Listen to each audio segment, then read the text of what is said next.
In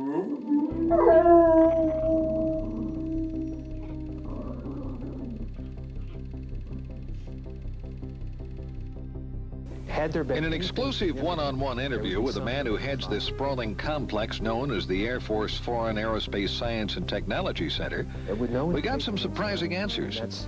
The obvious first question, were alien bodies and wreckage recovered from a crash at Roswell, and were they brought to right path? We've extensively researched that, kind of hoping that we might find after all these years that really there was some thread of truth, and we've had no success at all. And I know today there are no such vehicles or bodies on the base. If they were. If we're to believe that Roswell was nothing more than a weather balloon crash, why would it have been brought here in the first place? We've had great photographic proof for years. Question is the resistance to accepting it as being proof.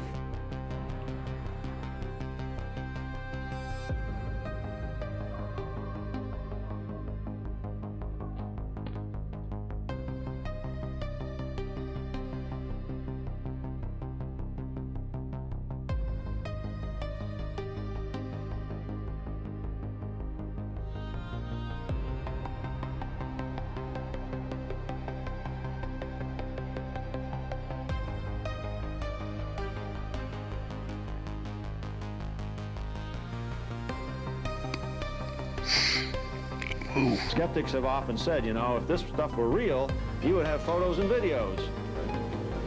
What can I say? I'm still sworn to secrecy, yet before he died, he acknowledged his involvement, the bodies, and that the president, whether personally or indirectly, had asked them to cooperate and never to say a word about this. The minute you have something that's worth looking into it, I know that neighborhood Skywatch is. It's like somebody gets a call and says, pull the plug. And here we are.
Summer.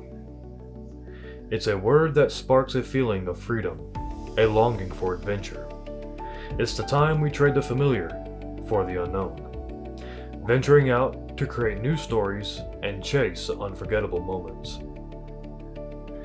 The sun-drenched days blur into warm, endless nights, and under the gentle glow of the moon, something truly magical happens.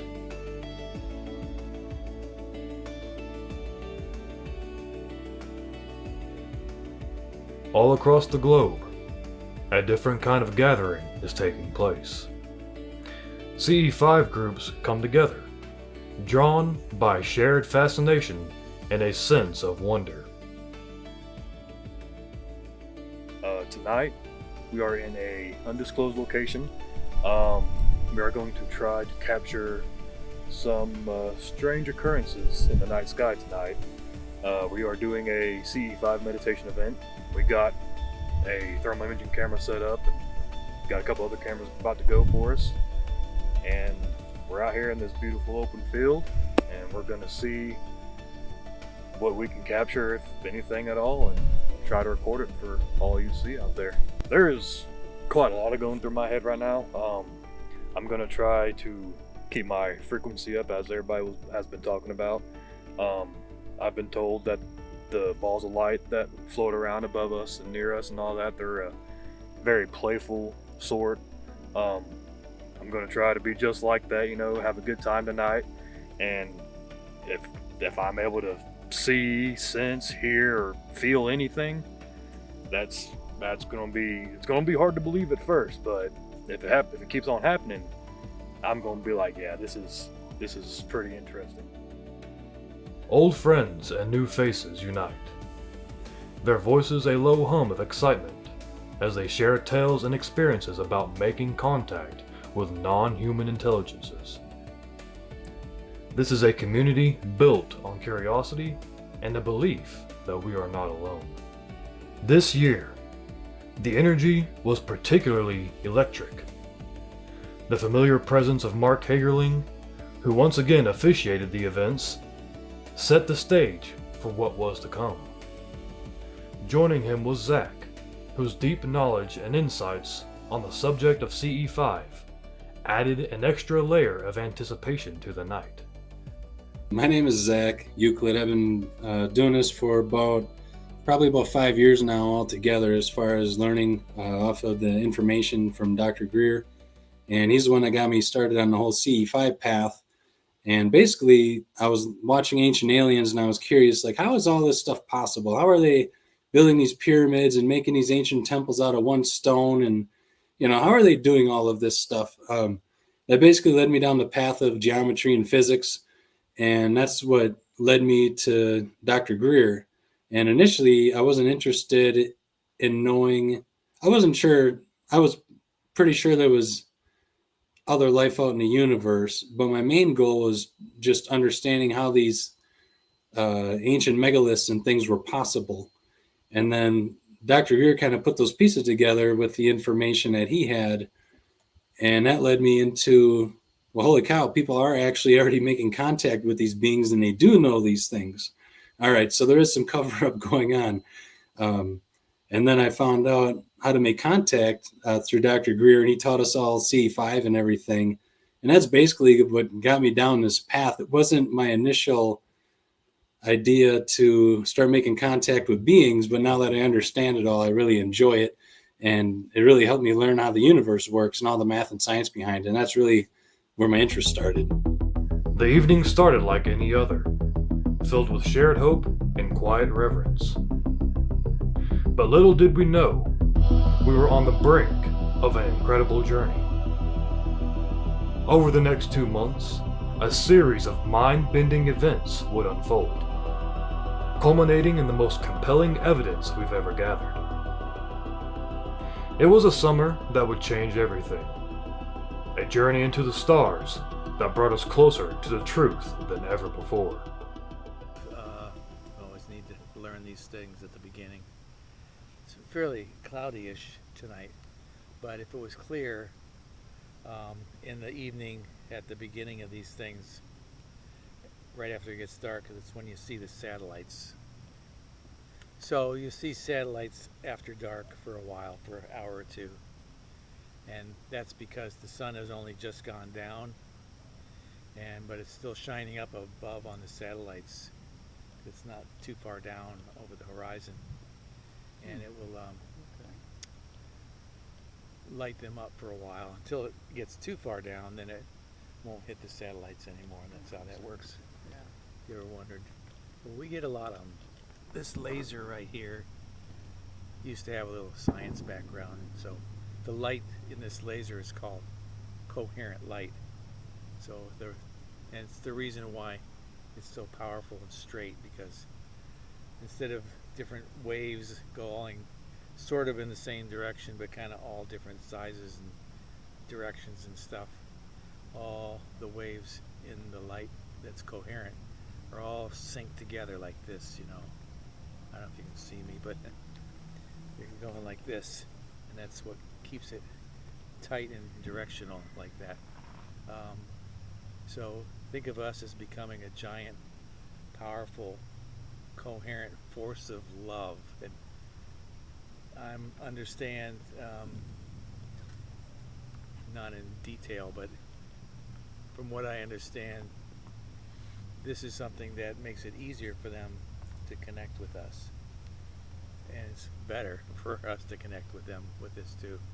So the more together and loving we can become, the better it is.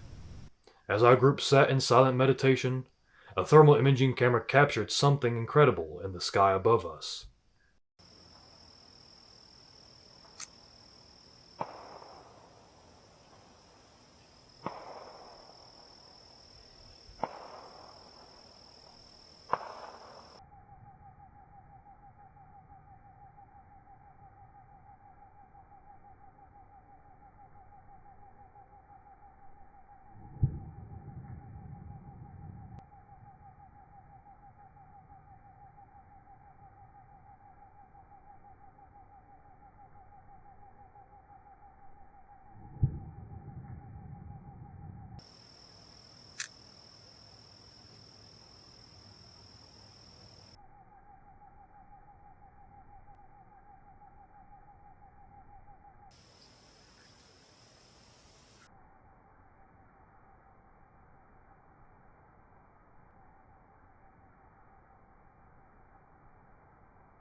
An object streaked through the air, executing sharp turns and even disappearing completely for brief moments. The footage was remarkably similar to what had been captured the previous year. Most intriguing was the broken trail that seemed to follow the object, a detail that would prove to be significant later.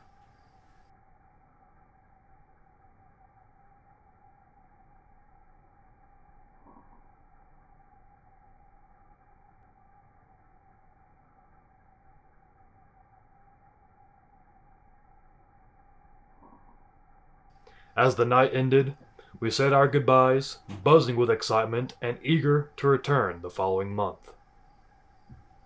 I love it so far. I mean, sitting there, I was listening to Steven doing his talk right there, and I was really trying to project, you know?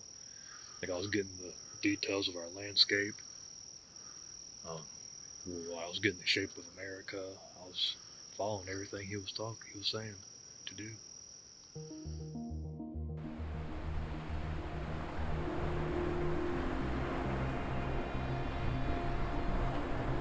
In April, a groundbreaking event took place on the high seas. For the first time ever, a CE-5 expedition was held on a cruise ship.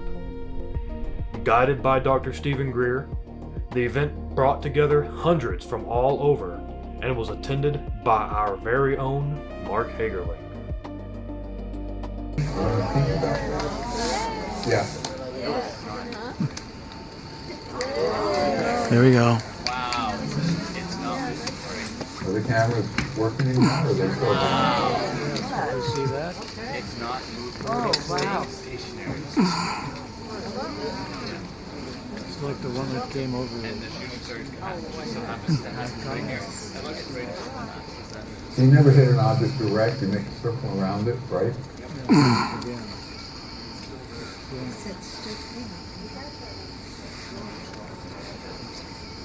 And then it's so bright.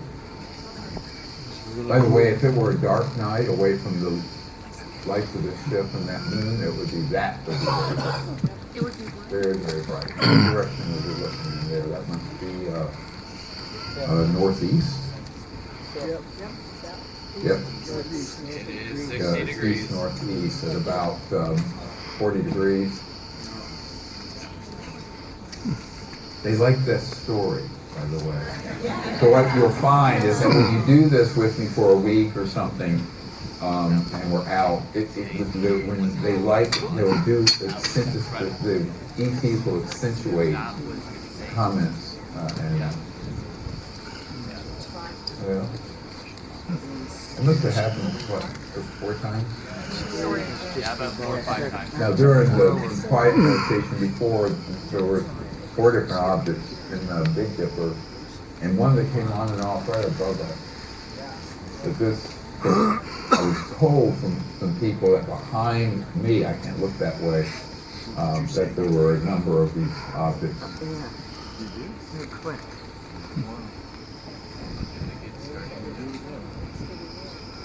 Wow. It's so beautiful tonight. The group reunited on August 2nd, 2025, with no idea what was in store. By the time it was over, we had recorded our most compelling footage to date.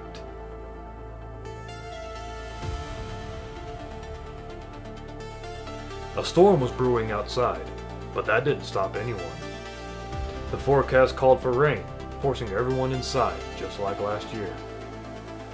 But if the previous year was any indication, the confined space and bad weather wouldn't stop the strange events that were sure to unfold.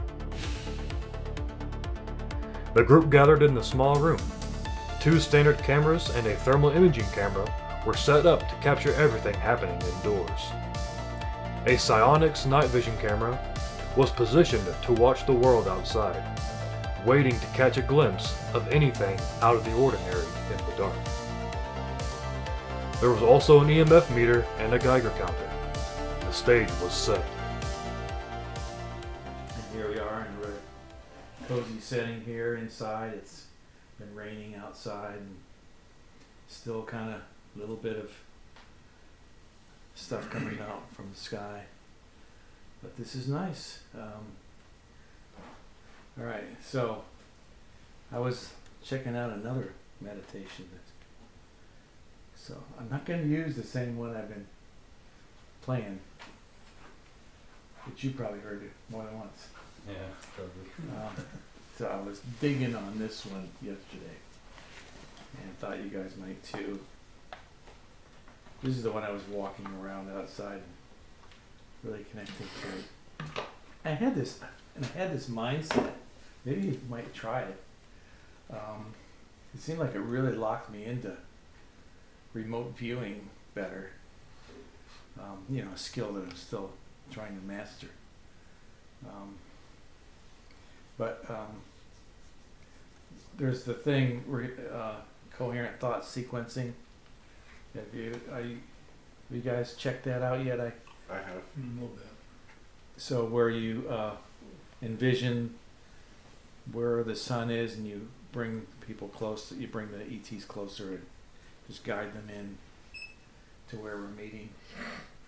So I was trying it where I was envisioning myself on a saucer or a space vehicle, and I was actually flying from where I was started to the Earth, and then to the United States, and then to the Southwest.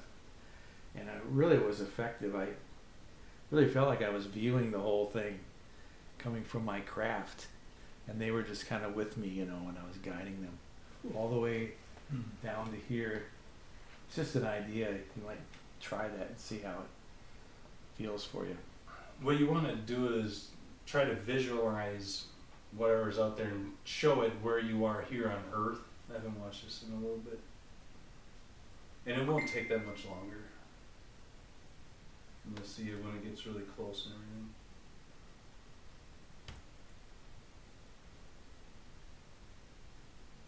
And another thing, like Pat was saying in our group, when you can picture what Earth would look like from space, when you picture that in your mind, you're remote viewing. It's that simple. So this is going to do that, where you can see Earth from space. This is basically what you're doing when you're remote viewing. At one point during the meditation, the silence was pierced by the alarm of the EMF meter.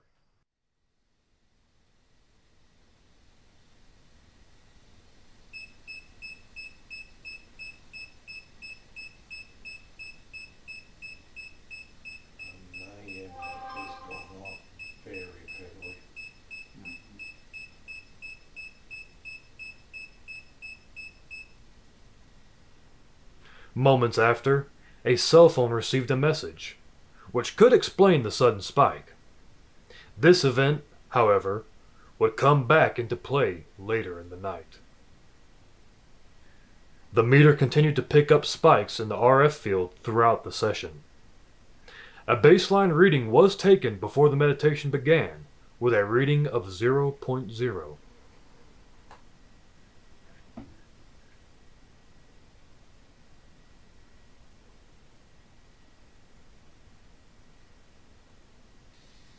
We see it going upward into space. The entire cosmos suffused in that golden light. The best of humanity and the love of Earth emanate from this spot to all worlds and all people. As we are now all ambassadors to the universe. And we see this space above us filled with light. And our astral bodies travel upward onto this beam of light to traverse space and explore. We go within this beautiful interstellar center, deep space. And we see thousands upon thousands of enlightened civilizations gathered there, with their most enlightened representatives present. And we see that in the inner chamber, this enormous and beautiful gem floating in deep space, are those enlightened souls who are consigned to this planet, Earth, to assist in its transformation. We see their faces emanating from this spot to all worlds and all. A bizarre object with an eerie trailing effect glides into the frame. Its otherworldly movement is instantly recognizable. A close match for the thermal footage we captured just a month before. Could this be the same mysterious object, or a similar one? Also note the constant morphing of its shape and the phasing in and out.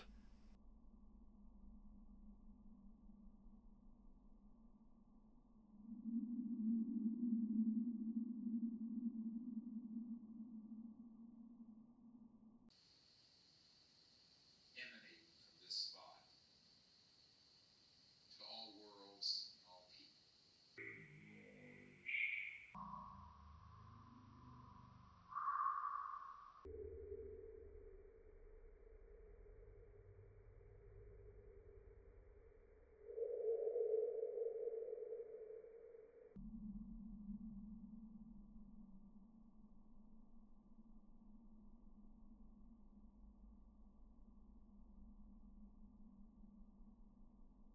As if the visual evidence wasn't enough, this time we have something more. At the exact moment the object appeared, a scientific instrument captured a measurement, providing us with a critical piece of objective data. This combination of stunning visuals and hard scientific numbers makes this the best evidence we've ever documented. But wait, there's more. The event was already underway when the object appeared, and 2 witnesses who were participating in the meditation session saw something incredible. Yeah, and during that I felt like I could see like this white orb in the corner bottom left of my eye, and it looked like somebody poked a finger into like a bubble, you know how they kind of do that, and then it went away. This was like right here, it just was like a bright bulb, and then it just kind of like pushed on. With your eyes shut? Yeah. Yeah, it was pretty neat. And then it was like You're seeing it through your eye? I guess. I don't know. Was it bright, like a light? Oh yeah, it was like a bright white with blue, like. I had blue. Blue in it. A lot of blue. Blue light pushed a finger shining in your eyes? It's moving around. Is this with your eyes closed? Yes. Yes. Wow.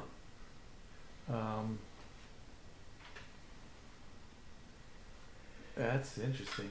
We've had in months past, very specifically where we see lights shining in our eyes with our eyes shut. Yeah. Yeah. Yeah, it was like somebody had a blue flashlight and was just moving around. It's a little bit of purple on one side. Yeah, it was just blue. Blue. Yeah. How long did that go on? Like, I don't know. 20 seconds, 30 seconds. just moving around in front of your yeah, face? it was like somebody had it in the room and was just moving around with a flashlight. But it was just primary blue. Primary blue. Yeah. Thought you were messing and just Ah. like flashed a bright light or something. And you saw a white. It was Yeah, white. it was like this. Like you took like this white ball of light and spun it, and it had like this blue line aura to it. But then it was like you poked like a bubble with your finger, and like your finger will go into it, and it like moves the bubble away in kind of like a weird fashion, and then it was gone. It was pretty trippy. That's cool. Yeah, Anybody else see anything weird like that? I almost fell asleep. I was so deep. Me in too. it. Yeah. So I didn't see anything. I was like, I was very comfortable. yeah. I was awake but not awake. Yeah. I was lost in space somewhere, but I wasn't taking in what I was seeing. I don't know. Well, that's exciting. It's really cool. It's some kind of visitation. It reminds me of poking around the eyes and stuff. Well, we had numerous accounts of just seeing a light shining in our eyes through our eyelids. And Finished speaking, and then right before that went off. tell me again when you said. So I want to say. When did yours happen? I want to say it was right at the first break, and then. The same break where. And then his right thing's before there? that went off. Oh,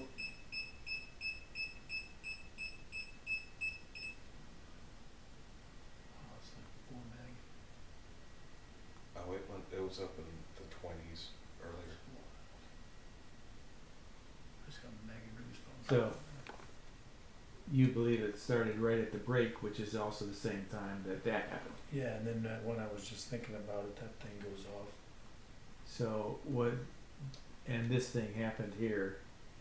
And was it at when the break began, or was it right before? I'd say right when it began, and then I felt that bright light, because I always like do this when I So- meditate, Yeah. and then that's when that thing went off, and then that's when the That bubble thing went away. off, and you were having that at the same time. Like nanoseconds apart. So it was like the break, then I saw this spinning bubble, somebody pushing like you would put a finger into a bubble and it like kind of puts the indentation. Yeah. And off it went, and then that thing went off.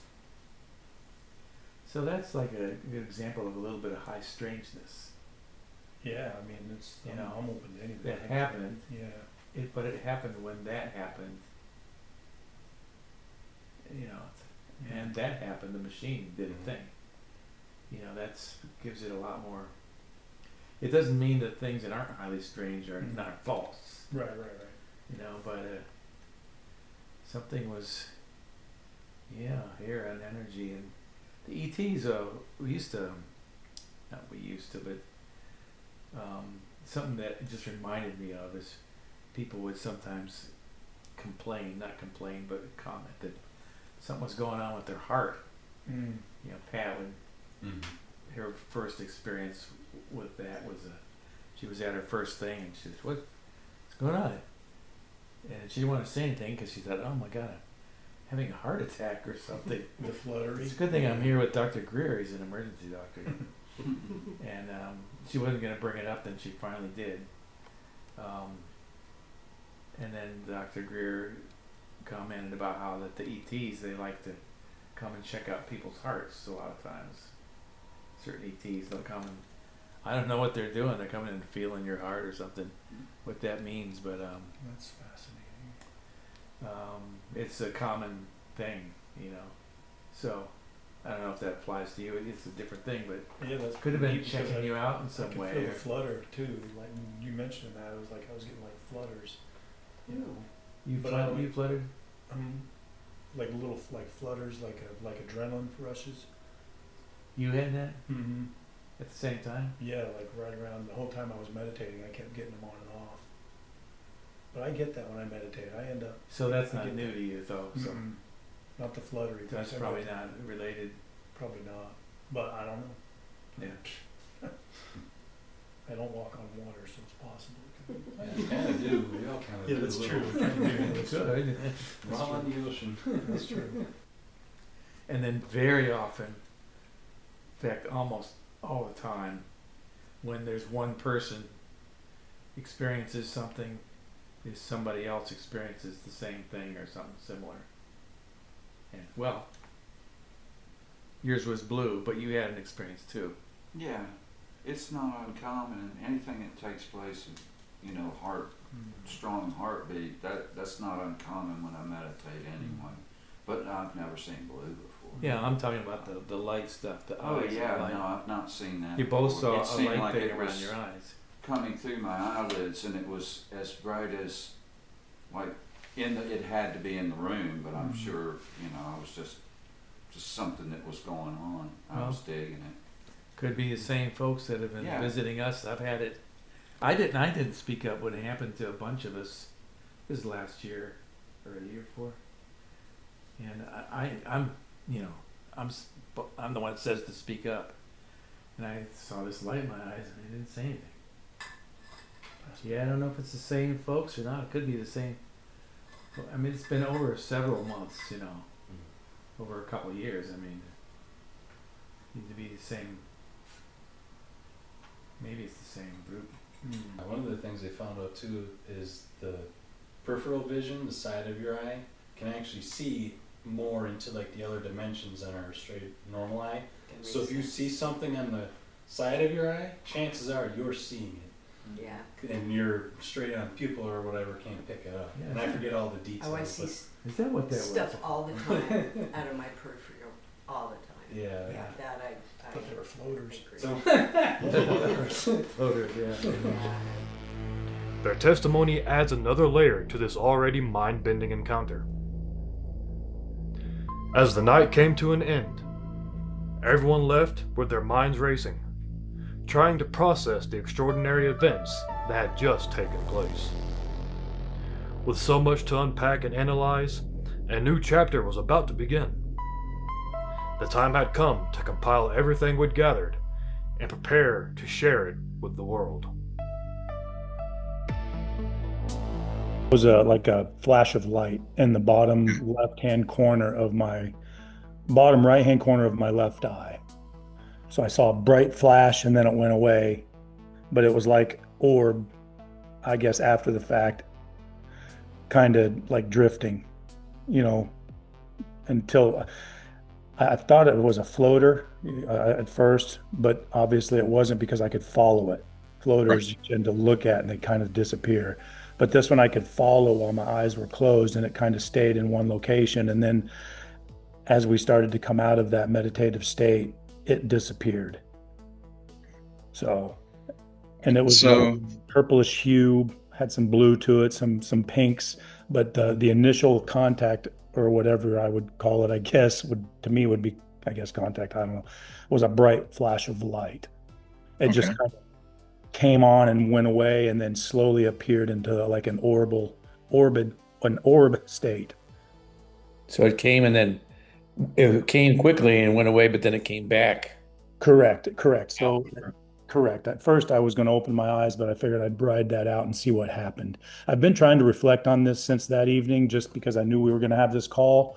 So I'm trying to stick with exactly what I remember. And that's what I remember thus far, was the bright flash of light in the lower right-hand corner of my left eye. And then as I wanted to open my eyes, I decided not to. And then like this circular orb that had like a, I don't know, it was almost like looking at an eclipse, right? Where you've got the bright light around a dark center, like the circular circumference was bright, but the inner was all dark. And then it just kind of radiated color a little bit, like purples and blues and some pinks. Quite a bit of detail in there you're describing. Yeah, that's how I remember it. But then that's about it. As I came out of that meditative state, it kind of disappeared. All worlds.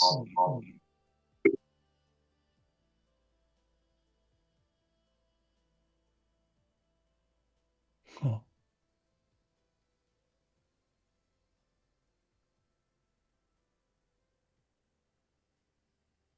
That is cool.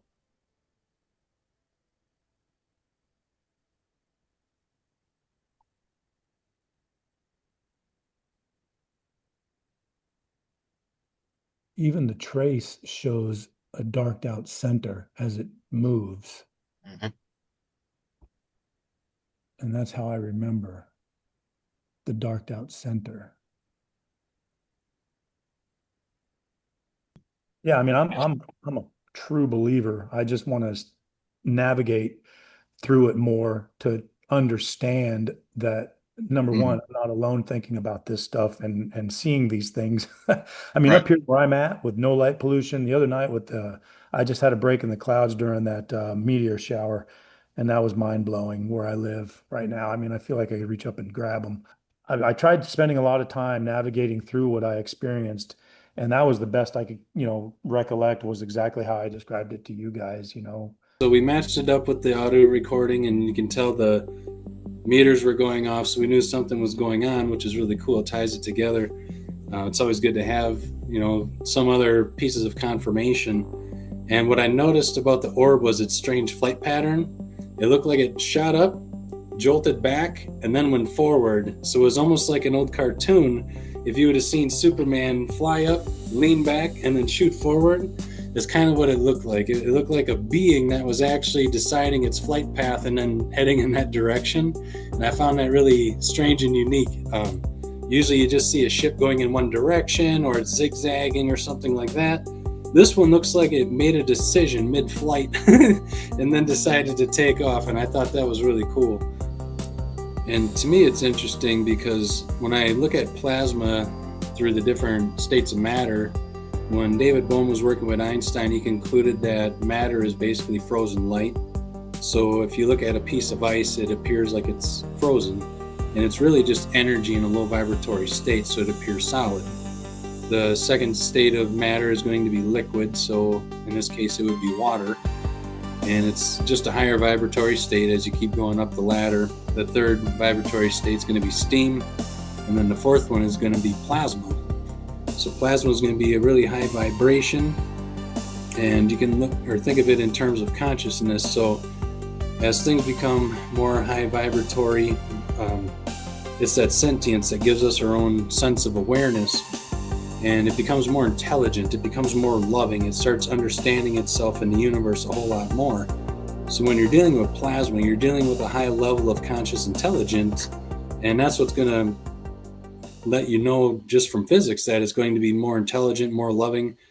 So when you encounter these kinds of, I don't know if you want to call them particles, materials, or entities, or beings, or whatever you want to reference them as, they're typically going to be, you're going to feel that presence. It's such an intense vibration and loving feeling that you can actually sense it. You can feel it right inside of your body. So when you're making contact, you'll know it because you'll actually have that feeling. And that's when people really start having more and more sensational experiences, because most people just want to see ships and the oohs and the ahs and see everything floating in the sky. But really, it's a sensation. You'll feel it and you'll connect with it. And even Jake Barber brought that up in his video, how when he was transporting that ship, it was like it communicated with him, and it had such a loving feeling and presence to it that even while he was flying the helicopter, it overwhelmed him and pretty much brought him to tears. And that's because these things are such a high vibration of loving energy, it will sometimes bring you to tears of joy and love and laughter. And that's what's really cool.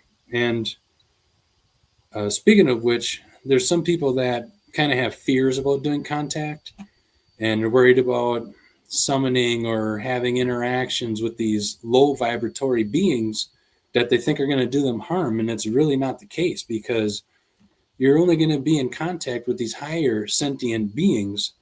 A lower vibration is even lower than the skin that we're in. Our skin is holding us in a low vibration state. And we're communicating with these things that are like plasma orbs and stuff like that. They're a higher vibratory state. They're even more intelligent than we are in most cases. And there's a whole paradigm that it's like good and evil, but the reality of it is you can't create death without creating life. And you can't create life without creating death. It's not that death is evil. Death is just a requirement of creation itself. And what's really happening is we live in a universe, which is, it actually means one song, universe, one song. It's a singularity. And we got infinite energies inside of this singularity. And we're all trying to work in harmony to the best of our ability. And there's a spectrum of energy that's inside of this universe. And the spectrum of energy is going to sometimes butt heads, and we just need to have forgiveness and realize that this whole construct is based on unconditional love. And we're all working together. So just like our body is not going to attack itself, or at least on purpose or knowingly. And the more intelligent it becomes, the less it does it, you know. So that's the whole point of learning and doing these things and gaining that intelligence, so these things start making more sense. Our body does the same thing. As it keeps learning how to heal itself and how to live in harmony and how to make our organs work together and keep us healthy. And the universe is doing the exact same thing, from the micro to the macro. Our body, the universe, it's the same concept. Everything's trying to work in harmony, lift each other up, become more intelligent, see from each other's perspectives. And if something messes up and harms you, you need to have that forgiveness, because we're all learning. There really is no evil, it's just ignorance. So like Pat Pearsall says, you wouldn't make fun of a 3-year-old for not understanding algebra. That 3-year-old needs to learn. And once it learns, it's not going to repeat those same mistakes. Well, when somebody's doing harm to something else, it doesn't realize that it's actually hurting itself at the same time. And that's why I compare, it's not evil, it's ignorance. You're ignorant to the fact that you're actually hurting yourself by hurting others. And until that being, entity, or whatever it is, figures that out, it'll quit doing it once it knows better. But we're all on this journey. We have to learn that, and then we will stop doing that, so we don't repeat history and make the same mistakes. So it's not evil, that's all it is. So when people realize that we're in communication with these other beings that are trying to work together with us, see from each other's perceptions, and I can learn from it can learn from me, we can all learn from each other. And that's how this whole thing works. And that's why they're interested in communicating with us. Me and many others on this planet are interested in communicating with them. And I hope more people get excited about this, because we're learning and evolving together. That's what this is all about. So one of the biggest things I've learned is you can't have fear. If you go into this having fear, they're not going to communicate with you, because they don't want to scare you. There's no benefit to you or them if you're scared. And really, once people get over their fears, they'll find out that these are all very loving and uplifting connections that we're making, and there's nothing to fear. And it's like the old saying, there's nothing to fear but fear itself. People only fear the things they don't understand. And one of the things I'm trying to help people with is understanding the physics of this, the consciousness of this, how this all ties together, just like Dr. Greer was trying to do for everybody. A lot of people, like to believe that they can have interactions that will negatively impact them. And don't get me wrong, there are technologies out there that do harm, but it's not from these beings or the other entities that you're coming in contact with. Those things are all technologies that are man-made. In the universe, things are trying to work in unity. And these other beings are going to be aware of this. You're going to be a higher intelligence. And they're already past that fear. They've already learned not to carry fear, because fear doesn't do you any good. Fear actually puts you in survival mode and makes you stupid. It actually shuts down all your other faculties, and it makes you not be able to think clearly. And the people that are having these fears, if you're not able to think clearly, they're not going to want to be in contact with you, because now you become unpredictable. So just like if you were to approach a bear, if you have a fear of that bear, the bear is going to sense your energy, and it's going to be like, why is this guy unpredictable? What is so secretive? What is he going to kill me? What is he trying to do? Why is he having fear in him? And it has an unsure motivation about you.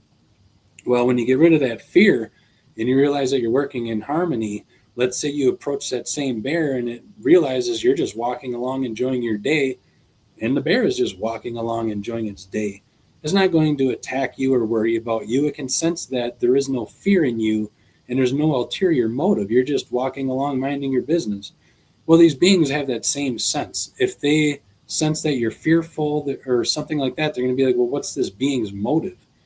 And when that being knows you have no motive because you're comfortable and you're not living in fear, it's going to enjoy your company. I would enjoy sitting down talking to other people that are not going to attack me, and I don't enjoy living in fear. So why would I hang out with something else that lives in fear or wants to attack me? You wouldn't. So they're not going to make contact with you unless you're in that comfortable zone and you have the knowledge and understand that there's nothing to fear. And basically, once people get past those old worries, you'll start having these contacts and realize that they're actually here to conversate, help us understand at least. They want to put us into a higher level of conscious awareness. We all work with each other to lift each other up.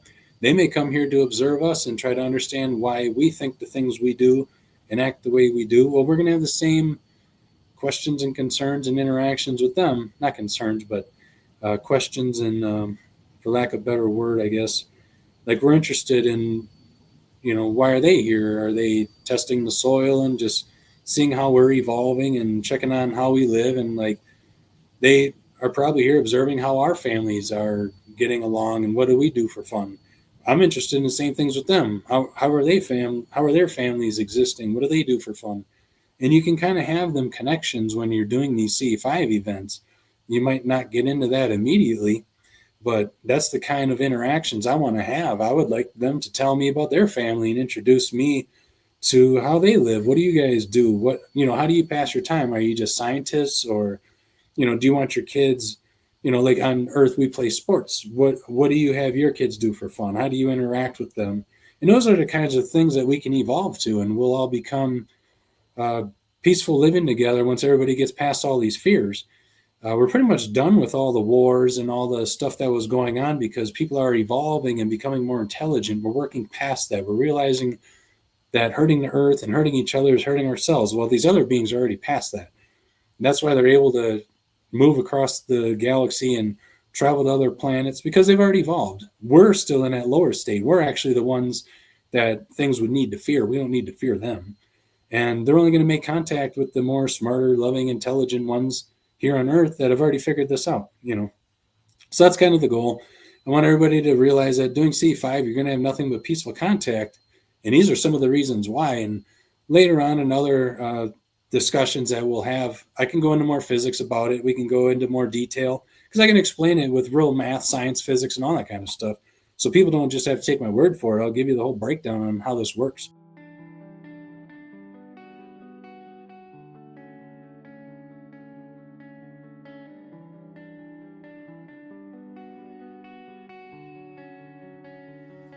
So one of the best ways to make connections with these other beings is filling your heart up with love. So when we go into meditation, what we're doing is we're filling our heart up with love. We're sending our energy out into the universe, and we're waiting for a response to see if there's other entities out there that are feeling our energy. And those are the ones that we're going to be communicating with, because they can sense if you're a high-loving, high-vibing person. And that's who they're going to want to communicate with. Who wouldn't? I would rather communicate with people that are very loving, and so do they. So that's the best way to do it. They're not going to want people that are negative or anything like that. They want to communicate with the ones that are full of love. So that's one of the best methods, and that's how they reach back out to us as well. And that's how you'll know when they're making a connection back with you, because you'll get that feeling, that sensation that runs right through your whole body. And you'll know that you actually connected with somebody or something, because you'll feel that sensation. Well, it's the same thing for them. That's exactly how it works.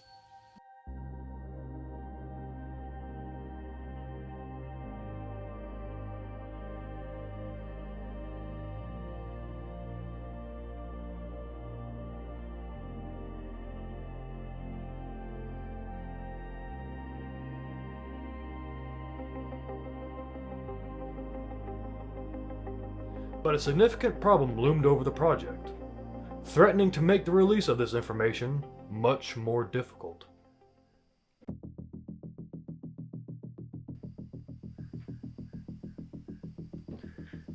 As the release of Neighborhood Skywatch Part 2 loomed, an exciting opportunity arose. Howling Underdog Films was slated to appear on Let's Find Out with Diego, a podcast to delve into the events of the first film. So it's interesting because when I first met you, I think we were actually discussing Judicula, and everything went as normal. We never had any issues exchanging emails or texting back and forth, and everything went pretty smooth for that one. Now, fast forward, I'm say about a year or so, a year and a half later, you started working on Skywatch, and I had you booked for an episode, be a guest in return. But here's what's interesting about that, my friend. That I've been waiting for you to send me an email for a long time. You know, artwork, a little bit something about the documentary. Finally, the day comes. You're on. We're talking. Hey, I haven't received an email from you yet. You say, well, I mean, I sent this a while back. I said, all right, so go ahead and just send me the email now. I can work with what we have. Not that we would have a problem with the conversation, but I think it's very important to know a little bit more about the project we're working on at that time. And still nothing. I said, well, you have any problems with your email? He goes, no, not at all. You finally send me the email one more time. I actually see it pop up on my phone and also on my Gmail here. And as soon as I saw it, I go, great, I got it. It disappeared instantly. So inbox is gone. So I said, well, maybe it went to spam. Sometimes it'll go to junk or spam. I look into spam, nothing's there. I look into junk, nothing's there. It says somebody just went in there, just took it out. I've never had that issue before. That's the first time I've ever had an issue with an email just being snagged like that. This wasn't an isolated incident. A chilling pattern had begun to emerge, one where vital communications simply vanished. We recalled our previous interview with Pat Pearsall, who had confirmed that our email to her had also been inexplicably shunted into her trash folder. That is amazing. Now, on that part with the trash folder, it never made it to my trash folder. It was actually just disappeared altogether. And I think you tried a couple more times to send me the email, and finally it came through. Now, let me throw this in there too. Last year, I was interviewing a person that about UFOs, of course, and disclosure and these kind of things that we all love talking about. And I started doing posts to promote his episode, right? So he throws conventions in Florida. And every time I put a post about that episode with the verbiage I had on that post, it kept getting flagged. Never have I had anything flagged. I mean, I could do paranormal episodes to the end of time. I can do episodes about Bigfoot, Sasquatch, Mothman, all these things. Never had an issue. The second I put a post about when I start mentioning disclosure, UFO, secret space project, super soldiers, anything like that, immediately it popped up false information. I was not able to post this. I tried many times. The second I posted, it went through. 2 seconds later, it was snagged out like it never happened. And then I started getting a lot of violations of terms of services from these accounts I've never seen. I mean, I never violated anything. And I started getting false show reviews of people who I don't even know who they are. And I'm pretty sure don't listen to the show. Start talking really bad things about my show. And those are things that are permanent. They don't really delete them unless you challenge them. Fast forward to now, my friend. So I had an issue. Same thing with social media on Facebook, where same guy, same event 1 year later, I reposted or shared one of that person's posts for their full disclosure convention in Florida. Next thing I know, I was suspended from Facebook, not allowed to post anything else. And this is only with two, you and that other gentleman. So whatever it is you're both covering seems to be really getting in somebody's head as far as we can't have you guys talking about this. There's something going on because I've never been suspended from Facebook before. I couldn't even comment on when people leave comments on my Facebook. I couldn't even comment. They're talking about, well, we want to make sure you're not spam. We want to make sure they mention against violating terms of services. Now, I looked more into this. I started deleting some of the posts I did for that person as far as for their conference. I'm going to say about a few minutes later, magically, I'm allowed to post again. There's something to that.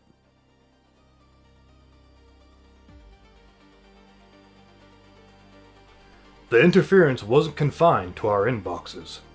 Even the sphere of social media seemed to be putting up roadblocks. A promotional post for the first film was met with a declaration that we could speak.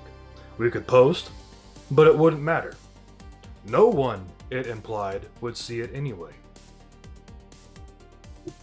Yeah, you're out there in purgatory. And interestingly enough, I posted the very same post on X or Twitter and Instagram. No issues there. The one that gave me the most issues was Facebook. I mean, they have the corner in the market. They got the largest audience. And I know that Instagram and Facebook are pretty much the same thing, but for some reason, I guess maybe their algorithm is different. But no, it's a pain in the butt, man, because I was dead in the water for I don't know how long, a few days, and I couldn't post anything. Now, this time when I'm not gonna say I was smarter about it. I had a strategy when I posted information when I was releasing the episode for Skywatch. And general verbiage. Nothing too crazy. Just fine. It's when you start putting these details of here's the truth, here's what we found, we have evidence, here's the people who are going to talk about it, that always poses a problem. This has probably been going on this whole time, and you just have two people that happen to catch it. And I don't believe in in repeatable coincidences.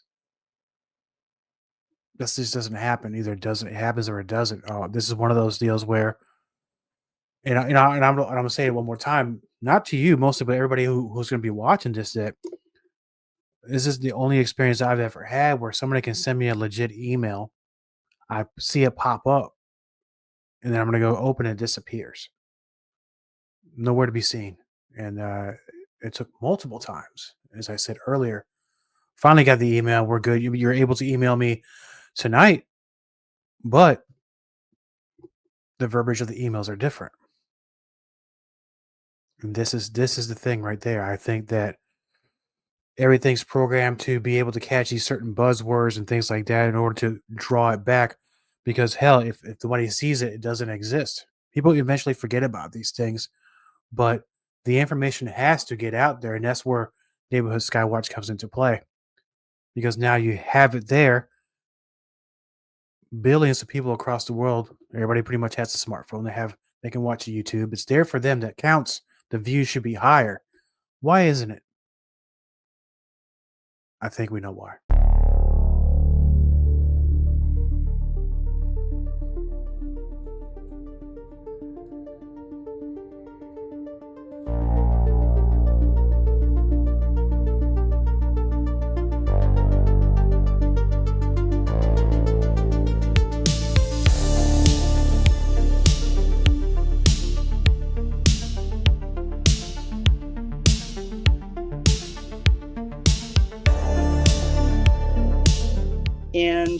And that was pretty much it for Saturday night. Now, Wednesday night, May 1st, is, I kind of set the intention. I started Crop Circle Tones broadcasting right at dusk and just let those play for probably solid 30 minutes. And I did do maybe one of the pujas, went into a guided meditation. And right around 9 o'clock, I was in the chair, and I just opened my eyes and I looked back and I saw 2 golden orbs. I'm facing west. They were just overhead, but just a little bit east. And it's literally within seconds, I was looking at those orbs and I just hear this loud, I couldn't even tell you what it was. It was just so loud, rumbling coming in, and all I saw was metal overhead. And I couldn't even make out what I was seeing until this jet passed. And it was so low, I thought, oh gosh, it's crashing. And it's literally heading toward the direction where Felicia lives and my brother lives, and that part of the property.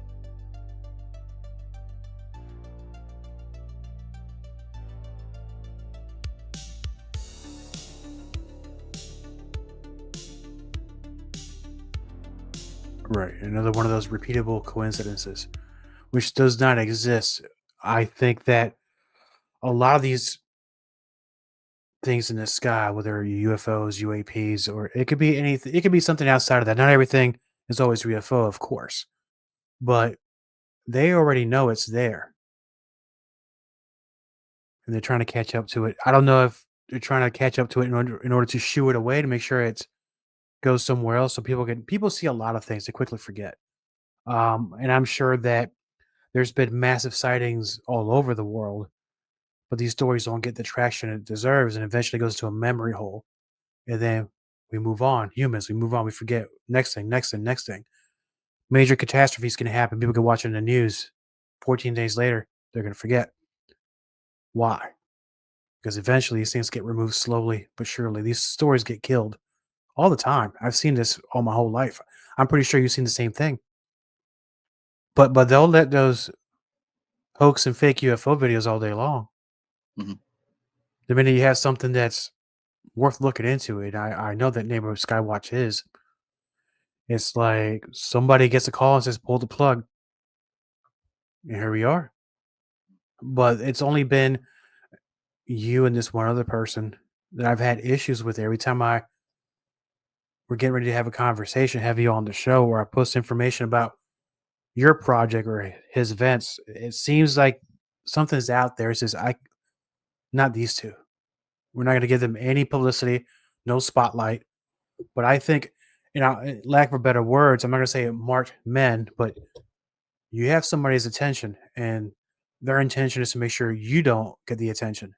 You see what I'm saying? Mm-hmm. So yeah, unfortunately, I think you're right. Unfortunately, that's where we're at. But don't let that discourage you, man, because the information you have there, that's very important to get out to the public. It has been said that disclosure will come from the people, yet the voices of the people are not being heard. Each day we hear claims of a possible extraterrestrial threat on the horizon. The powers that be spread fear to the public, yet during our research, there were never any incidents that produced a threatening action from the phenomenon. In fact, it was rather peaceful. It's time that the people have a chance to speak. I think it's time. I think we all deserve to know what we already know. And we need to know right now, because eventually the day's going to come. You're either going to prepare us for it, or we're all going to be in a state of panic. So it's better to just let us know. Just let us know, man. they just so distracted that they can't They've been programming us to fight each other, say, Well, you're that bad I know and I'm that. good, and No, I do know and it's that. gotten to the point where people from different sides of the aisle can't talk anymore because they've been programmed to think that the other side is so evil. I mean, the only thing I can think of right now is the way things are going. It's so insane. The way man is, you know, the government and everybody's like, just, it's like everybody's running and trying so hard to keep whatever it is that they think is so important. Yeah. And it's just that everything's building, the momentum is building, you know. Love is the guiding force of the universe. It's pretty much impossible for us to lose. Good. So I think the best thing we can do is have more groups go out and make these contacts, and the more people that realize there's nothing to fear and how joyful people actually are after these events. If you talk to anybody that's ever done this, their lives are changed and completely for the better. There is never, I haven't heard one person say that they've had a negative experience. They all leave these events like, holy cow, I didn't know this was possible and I feel so much better, and now their whole life has changed and everything just ramps up, and now they're interacting with more people. They're more social and outgoing, and they trust more people, and they're understanding and feeling all this love that everybody else is sharing as well. And it just brings everybody together in unity. It's such a beautiful thing.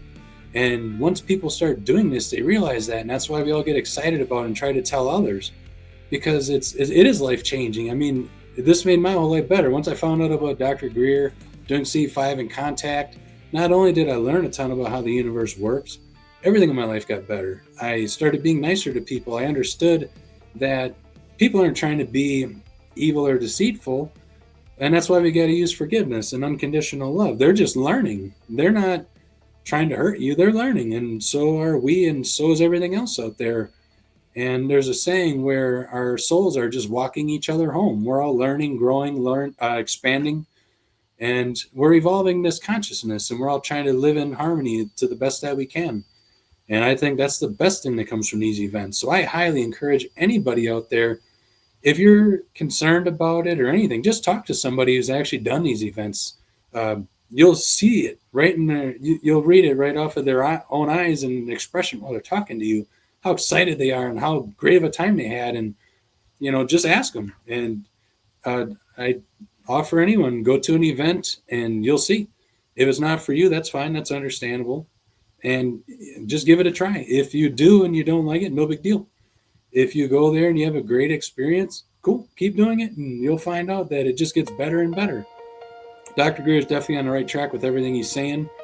Like he mentioned, this is just bringing the universe together. This is going to help us get to world peace, which will get us to galactic peace, which will get us to universal peace, and we'll be able to have more open trading and conversations and contacts with other beings from other places that'll only help us. There is nothing that we're going to lose from this. They'll be able to teach us things about how they live and how they go about their lives. They'll learn about us and how we go about their lives. They won't fear us, we won't fear them. And once we have that understanding, it'll just keep evolving. And that's the beautiful thing about all of this. And that's the biggest takeaway I hope everybody gets from these experiences. That's really what it all boils down to. World peace, galactic peace, cosmic peace, universal. We're all in this together as one universe, one song. And we're all making music together, and we can all enjoy each other's art. All we gotta do is get rid of those fears. That is literally the only blocker. Once people lose those fears, everything else is beautiful. That's it.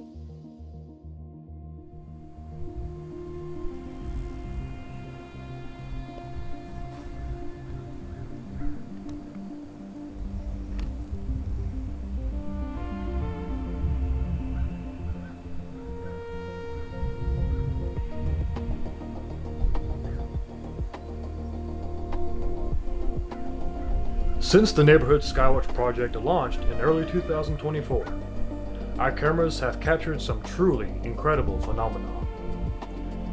When we combine these startling videos with eyewitness accounts, and the fact that one event was even measured by a scientific instrument, it becomes clear that there is truth to the CE5 protocols. The evidence is mounting. We're not alone. The universe is teeming with intelligent life.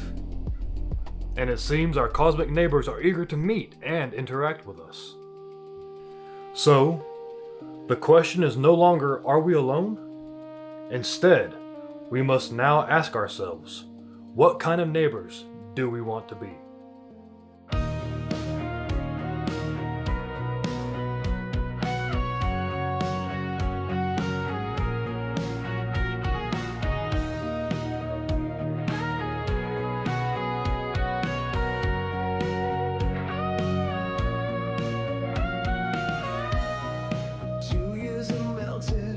Like snow in the sun, our lives intertwined, a cosmic thread spun.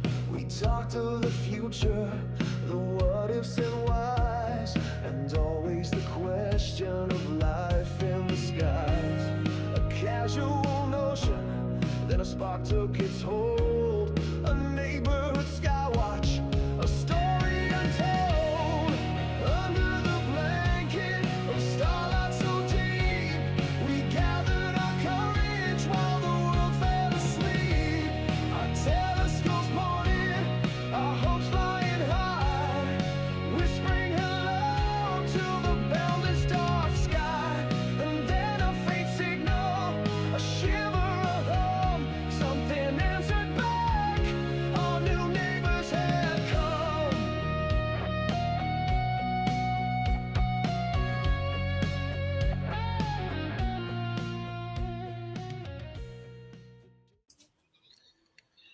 I wanted to mention how the orb looks like it backs up and then shoots forward.